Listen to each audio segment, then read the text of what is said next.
Hey everybody, welcome to Unconfined Conversations, episode 3, with my main guy Steve. How bud? Kicking it in the studio. Here at Unconfined Conversations, we aim to bring to light issues regarding incarceration for the men and women who are currently incarcerated, as well as those who have left their institutions, who are now here in the free world.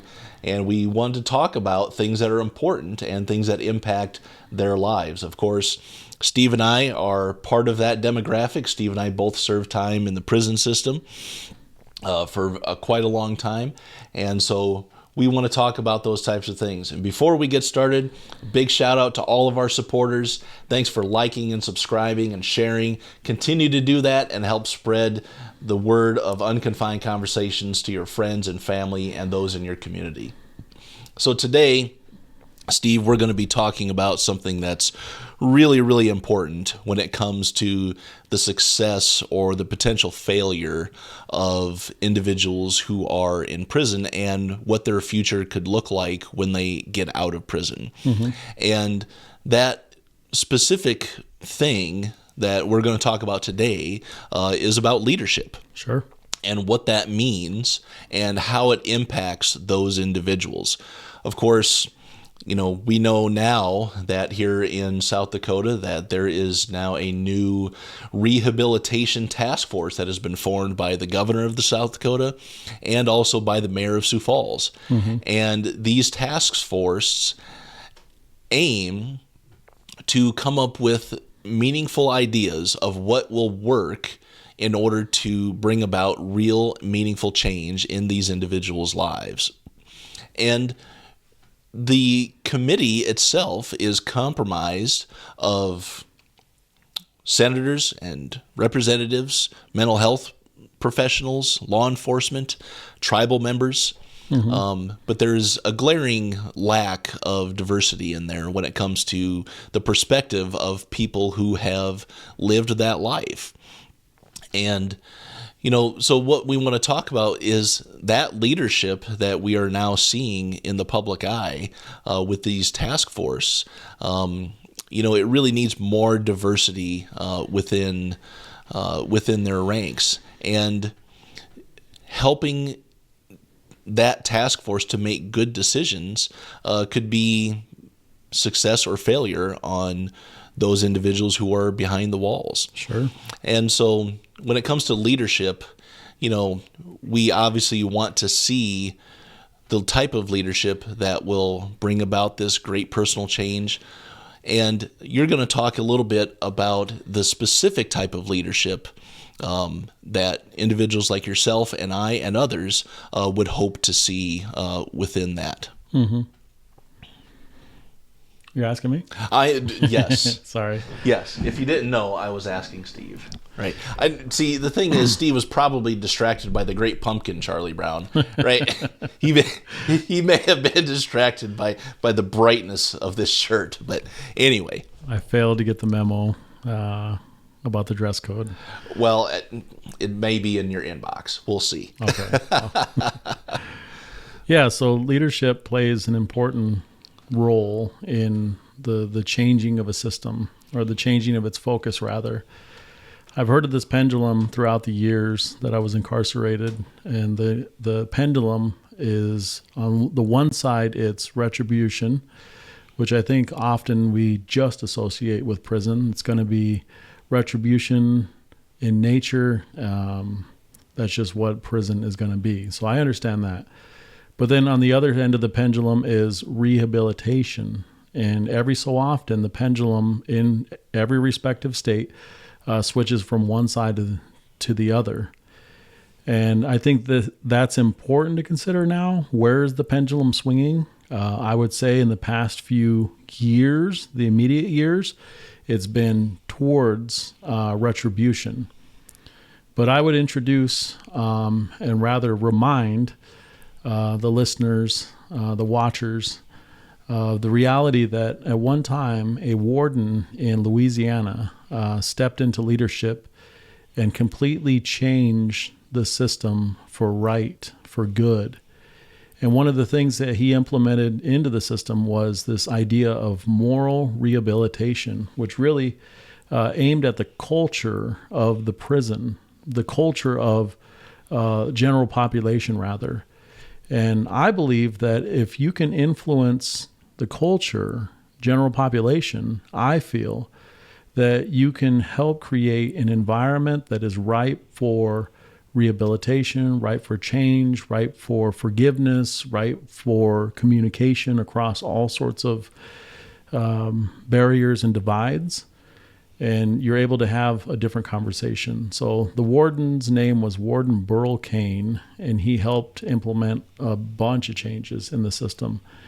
And when it's done and over with, I believe that there are 3 large chapels on the site of the prison, and they have other things, arts and crafts and rodeos, and I think some aspect of agriculture. Can you give us the name of the prison? It's Louisiana, Angola. Yeah, Angola State Prison. Yeah, which had a crazy reputation for being like one of the bloodiest and deadliest prisons in the history of the United States.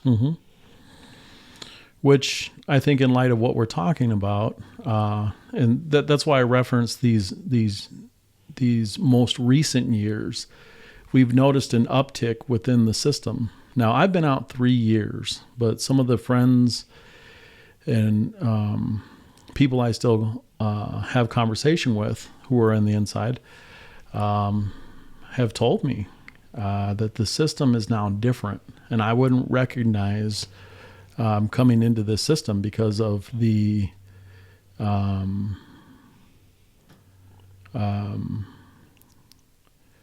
probably like the policies and practices. Policies and practices, but the climate, seems to be bent towards evil, towards violence, towards we're at odds with each other.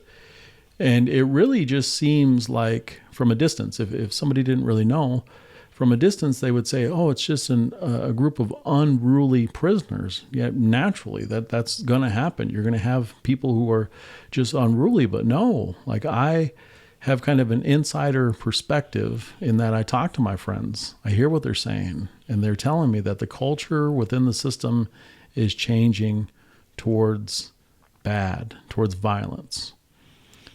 Now, again, that's why I'm bringing up that it is possible for a prison to change its culture, but it's going to take work, it's going to take effort, and it's going to take good, healthy, wise leadership with a backbone, leadership to help bring about radical changes within the system, and not just be like, oh, well, it's just been this way, we're going to accept it as status quo. Like, violence comes with prison. No, I don't agree with that. Suicide comes with prison. No, I don't agree with that either. All these different things that we hear about happening within the system of late, I think, are things that can use a fresh set of eyes to look into. Now, I'm not talking about investigations.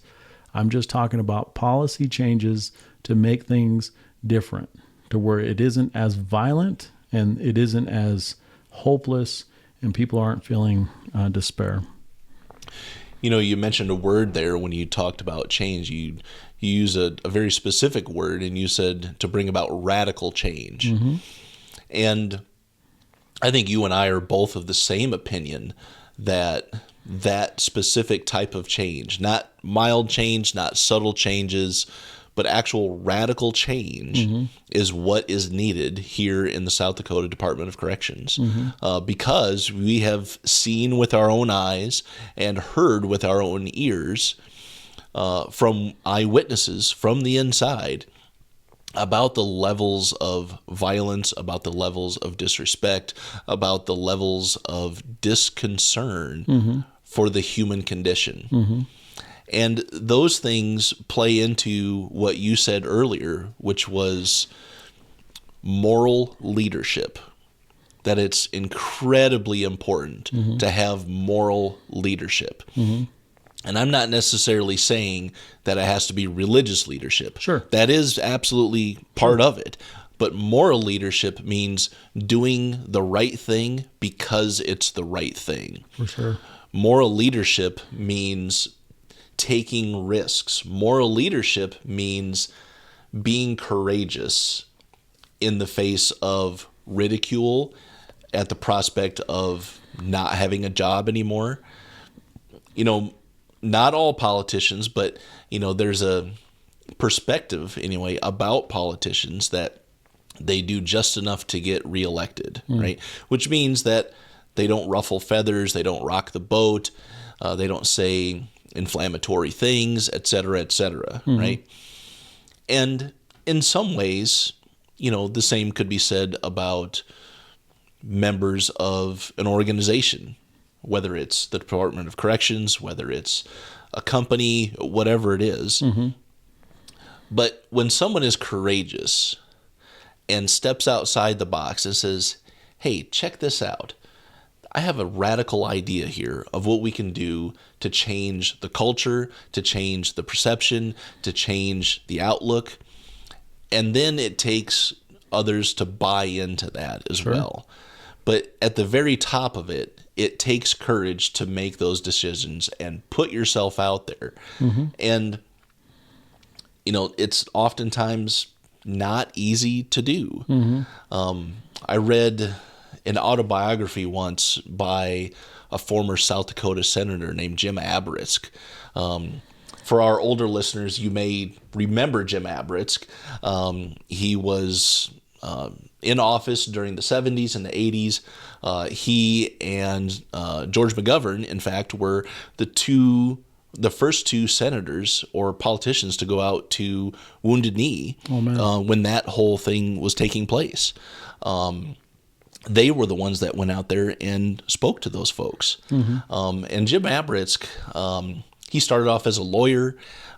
He just wanted to do the right thing and help people at the risk of he didn't care what people thought about him or anything like that.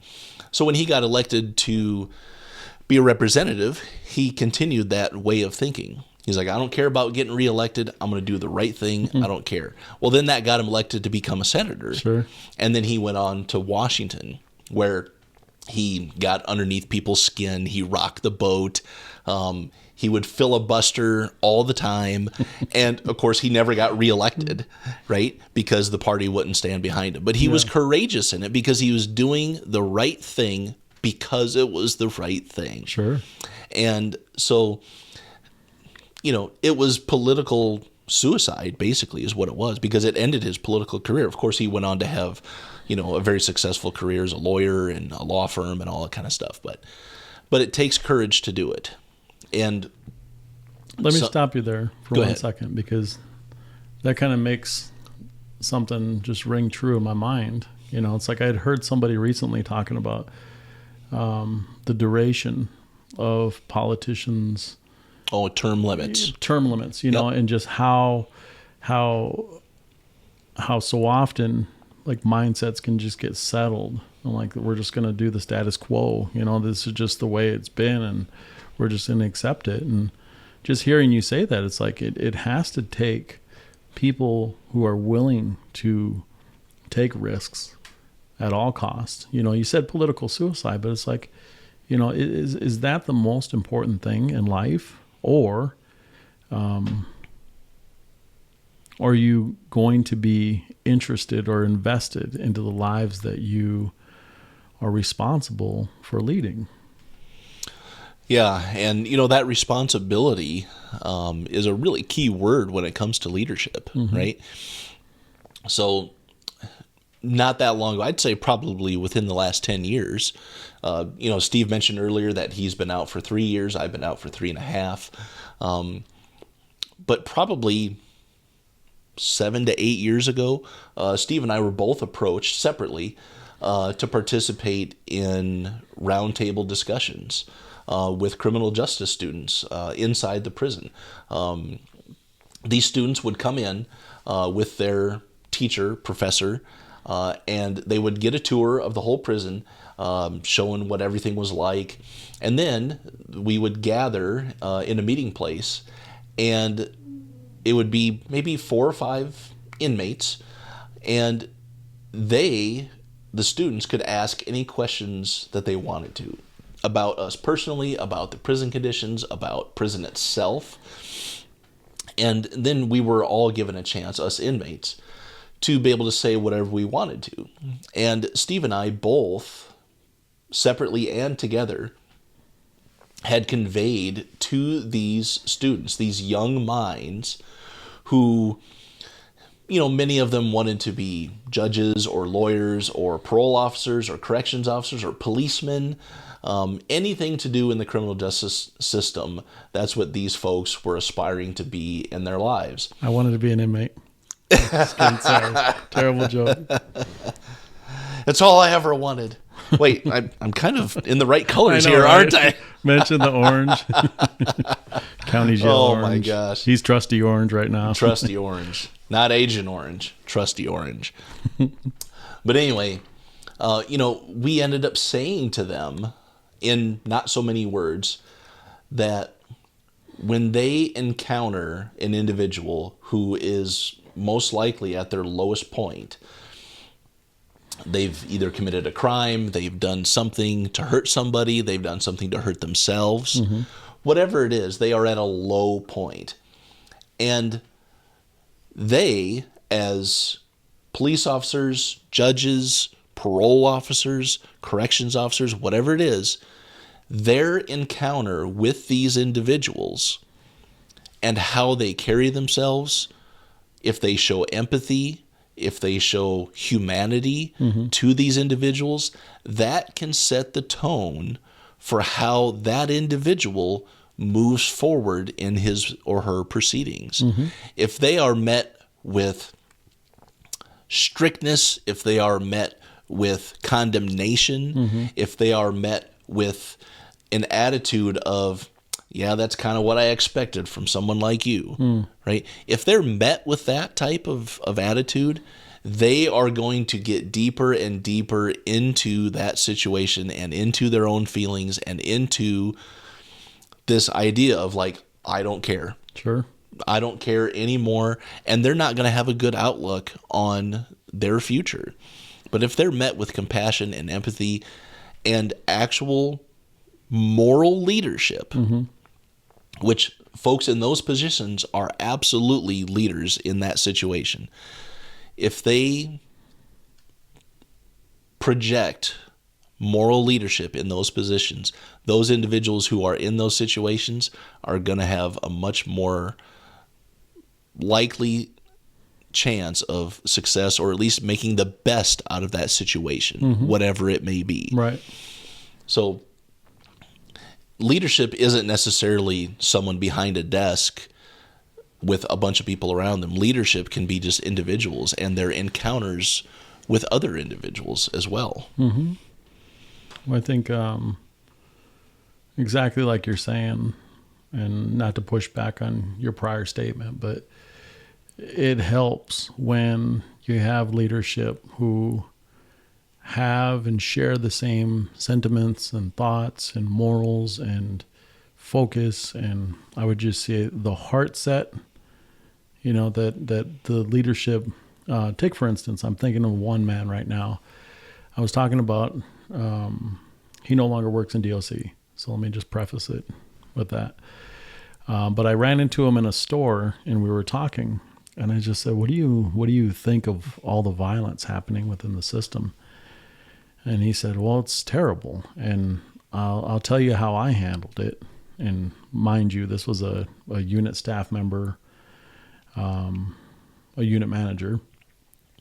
And he said, this is how I handled things like that. He says, when I heard about something that happened between two gangs, or if I got kites, yes, he still got kites, even from people who were trying to follow that way of life.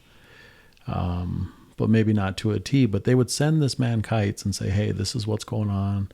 This is what happened. This is what we've seen, whatever. And he'd put all the information, just down. And he'd say, okay, I see what it is. It's between these two factions of gangs. So he would roll these doors of these gang leaders within the prison system. And there was just an ongoing agreement between himself and these gang leaders that if the door just suddenly opened for no reason, they were just to walk out and just mosey on down to the unit manager's office because he wanted to talk to them. He wasn't going to put them on blast. Everybody was locked down, but then now was the time to come down and just, let's talk about this. And when they would come to his office, it would be one leader of this side of the gang and then the leader of the other side of the gang over here. And he'd just ask, what happened? Now, keep in mind, he would have all the information on kites. So he kind of knew what happened. Can you explain what a kite is, by the way? So a kite is just a piece of paper within the system that has all the information. Basically, it's like inter-office mail, only in the prison system. So a mailing system. And so people would send this unit manager a kite or a piece of paper addressed to the unit manager from said inmate or anonymous, whatever.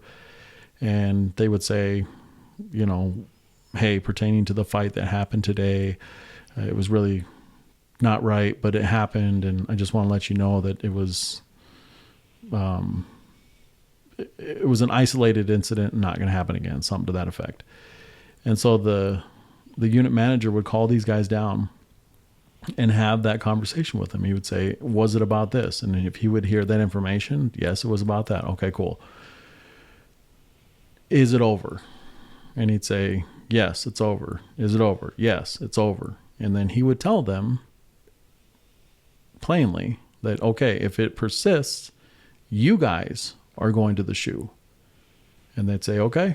And they would just leave the office and go on about their business, and there would be no more retaliation. Now, sure, there were other incidences that happened, but not necessarily related to that particular instance because of this wise leader's response to violence between two gangs that didn't have to involve a prison-wide lockdown, which is what we're seeing today. Correct. You know, this prison-wide lockdown, or, you know, its propensity to be daily, weekly, certainly multiple times a month, where the prisons are on lockdown, is because clear leadership is not present, and good leadership is not present. When you meet violence with violence, or when you meet spite with spite, it's never going to result in anything other than what it is. But in your example of this individual who displayed courageous leadership and moral leadership, it brought about the desired effect. Sure. That the staff and the administration desired, and ultimately what the gangs desired, Sure. which was to live in peace. Because to live in chaos or at war is never the ideal. Nobody really wants that. No.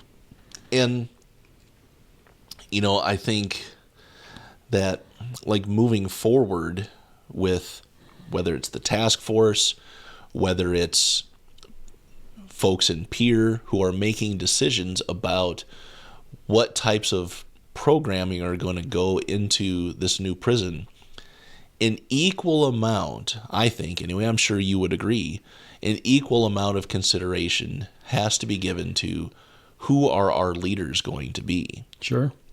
Who is going to be courageous and say, this is the way we're going to do things, and it may look different than what you're used to, but this needs to happen, right? It's almost like ripping the Band-Aid off, right? It has to happen. Nobody likes it.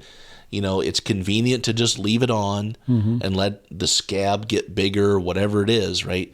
But it's never going to heal. And that's what the prison system in South Dakota needs, is healing. Sure. Wouldn't you agree? I would agree wholeheartedly. I think there's just been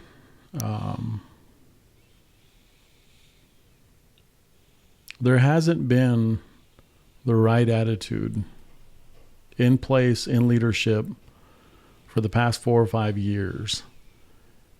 And that's noticeable. And I applaud the men and women who took a stand and wrote a letter and said, hey, if we are going to build a new prison system, it has to start with the leadership. And I think that was a step in the right direction. And now that we have a new Secretary of Corrections, I think that we can at least start heading in that direction.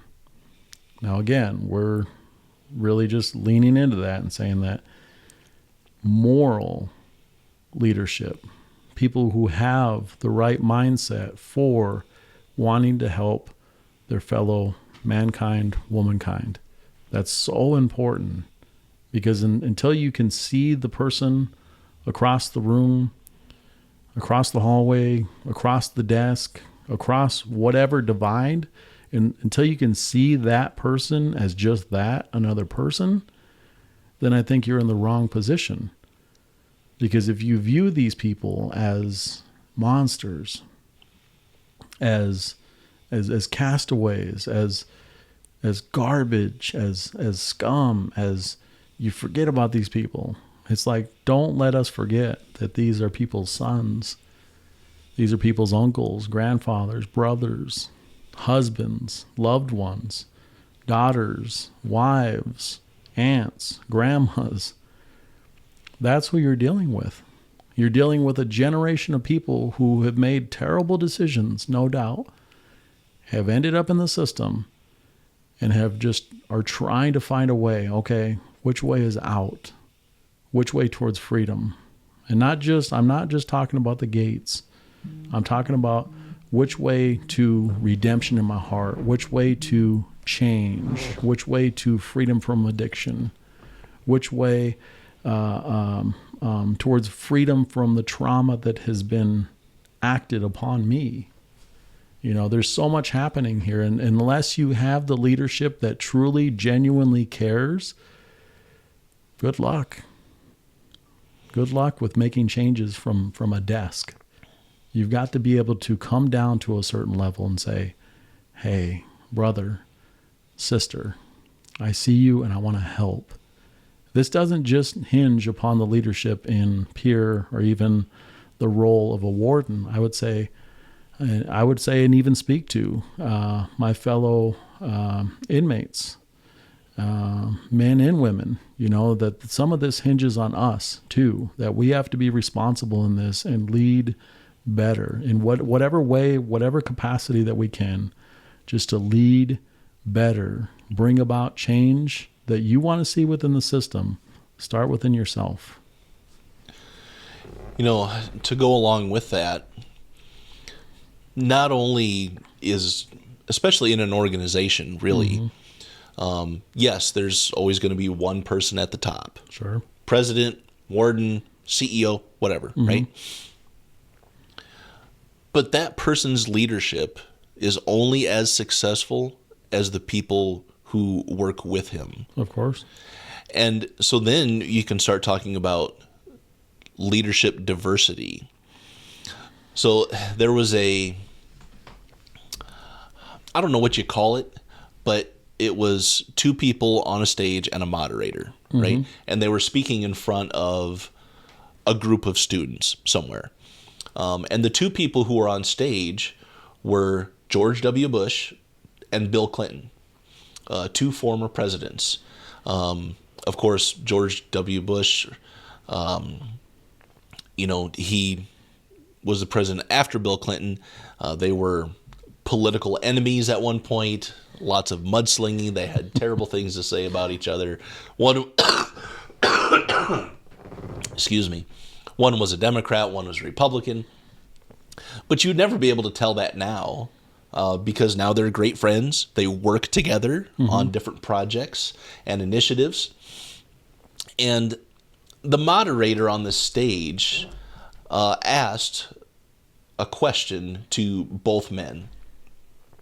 And he said, if somebody was aspiring to run for president of the United States, what would be one piece of advice that you would give to this person? And before the moderator could even finish the sentence, George Bush raised the microphone to his mouth and he said, "You can't think that you're the smartest person in the room." If you think that you're the smartest person in the room, you will fail. Part of being a good president is knowing that you have to surround yourself with people who are experts at different things, and they can give you their expertise and their expert opinion and just allow you to make the decision based off of data and facts and et cetera, et cetera. And I thought that was really important for him to say, because to diversify the people who are under you as a leader is incredibly important. Whether it's race, whether it's religion, whether it's background, whether it's expertise, all of those things lend to the success of the leadership. And so, of course, we would hope and we would pray that the new leadership within the new prison system would be just as diverse, that it would be comprised of people of different races, different ages, different backgrounds, different economic statuses, and those people can give their best advice to whoever this new warden is, to the new Secretary of Corrections, whoever it is. And then the hope would be that they would make really good decisions based off of that. For sure. When a person doesn't surround themselves with diverse people underneath them, that's when ego really gets involved, right? You start thinking that, well, I'm the leader. I come up with the best ideas, et cetera, et cetera. And that never really works out, whether it's the leader of a company or a country or what have you. It just never works out in the end. And they're just not very successful. If you look at any successful person in the business world, we'll just start there. They surround themselves with people who really know a lot more than what they do. Sure. Bill Gates, who is the president, founder of Microsoft. This is Bill Gates we're talking about here. He doesn't know how to code or program. He's like, that's too rich for me. Like, he admits this publicly. He said, I pay people who are really good at that to do that for me. And then they show me what the result is, and then I tell them, tweak this, do that, whatever.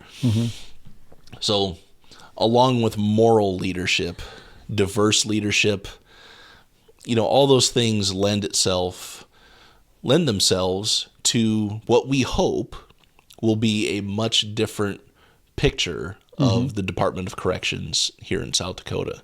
Sure. And, we hope that this new committee and this new task force, they meet tomorrow. So when you guys see this, the task force will have already met. So I encourage you to go check out any news platforms so that you can check out what it was. But we hope and we pray that good leadership is definitely a part of what comes with it. Not just programming, not just religious activities, which are equally important, but good leadership is as well. Right. And I would just also caution, anybody who is maybe thrust into that position and they're not feeling it. I would encourage you. I would warn you. I would plead with you to just relinquish that position, give it to somebody that could do it justice. And don't just fill a seat. Don't just say, like the pay is this, that, and the other. Like, don't do that. Like, do it because it's right in your heart. And it's what you should do, which is lead well, lead effectively, lead with courage, lead with wisdom. I think that's a good way to cap this conversation with what you just said, which is to lead with justice. Because justice is what everybody who's associated with the Department of Corrections and with corrections in general is looking for, is justice. Whether it's from one side or the other, everybody's looking for justice. And if the leadership can impart their leadership with justice, it's a good recipe for sure. Agreed. So that's it for this week's episode. I want to make sure to encourage all of you listeners out there to like and subscribe. Hit us up on Facebook, YouTube, X, And you can listen to us on iHeartRadio, Amazon Music, and Spotify. So check us out on all those social media platforms. And until next time, I'm Ryan, and this is Steve. And we'll see you next time here on Unconfined Conversations.